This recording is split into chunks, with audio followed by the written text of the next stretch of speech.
Bienvenue dans cette vidéo où nous allons parler de la différence entre un minéral et un minéré. Donc, avant d'abord de parler des minéraux, il est impératif de comprendre c'est quoi un minéral. Donc, la plupart des gens, euh, ils ont une confusion de distinguer c'est quoi un minerai et un minéral. Donc, dans cette vidéo, nous allons parler de tout ça. Retenons que un minéral, c'est tout simplement un composé chimique solide à la température ambiante et généralement qui possède une structure cristalline bien définie. Quand on parle de structure cristalline, c'est la réarrangement des atomes, la manière dont les atomes sont réarrangés. Et généralement, ce sont des composés, des formules chimiques bien précises, des formules chimiques très bien définies, constituées de certains éléments. Et à la première vue, physiquement, on peut les caractériser par leur couleur, peut-être par leurs éléments constitutifs, mais c'est quand on procède aux analyses qui consistent à déterminer les éléments qui constituent un minéral. Et un minéral, on peut le trouver dans l'écorce terrestre mêlée à d'autres minéraux et qu'on appelle généralement matière minérale. Donc, une matière minérale, c'est l'ensemble de plusieurs minéraux. Donc, ici, on peut donner l'exemple d'un minéral, l'exemple de la malachite. Donc, la malachite est généralement de couleur verte et possède une formule chimique très bien déterminée. Et c'est un minéral qui contient un élément métallique, le cuivre. Et un autre exemple, il y a aussi la silice. Donc, c'est tout ce qu'on peut retenir sur un minéral.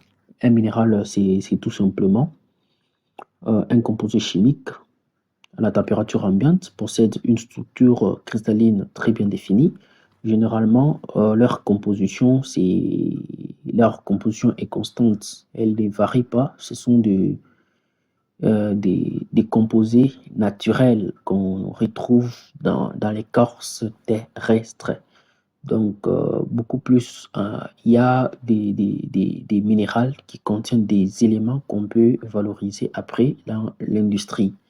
Donc, notamment le cas de la malachite qu'on a donné comme exemple. Il y a d'autres minéraux comme la cuprite, comme l'azurite, comme la chrysocole. Donc, c'est un peu ça. Et maintenant, voyons c'est quoi minerai.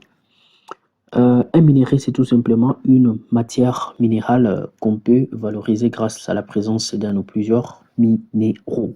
Donc, c'est-à-dire, un minerai, c'est tout simplement une matière minérale. On a vu précédemment, on vient de voir tout à l'heure que une matière minérale, c'était l'ensemble de plusieurs minéraux. Alors, on dit que un minerai, c'est une matière minérale qu'on peut valoriser grâce à la présence de plusieurs minéraux. Donc, c'est-à-dire, on peut se retrouver avec plusieurs minéraux et à ce moment-là, quand il y a un minéral qu'on peut facilement valoriser, et automatiquement, cette matière minérale est appelée minerai. Donc, c'est-à-dire que, je reprends l'exemple que je donnais, on peut avoir un minerai qui contient la malachite et la silice, et on peut valoriser la malachite. Pourquoi? Parce que la malachite contient les cuivres, et les cuivres qu'on peut valoriser ou soit extraire de la malachite euh, qu'on peut utiliser sous forme métallique par la suite. Donc, c'est tout ce qu'on peut retenir vraiment sous d'autres cieux, ou soit dans les domaines beaucoup plus métallurgiques, on définit un minerai comme étant une roche dont on peut extraire un minerai d'une manière économiquement rentable. Donc, un mini, en soi, un minerai, c'est quelque chose qui a trait vraiment à la valorisation. S'il n'y a pas la valorisation d'un élément contenu dans un minéral, il n'y a pas valorisation. Et je pense que c'est tout ce qu'on peut retenir, la nuance entre un minéral et un minerai.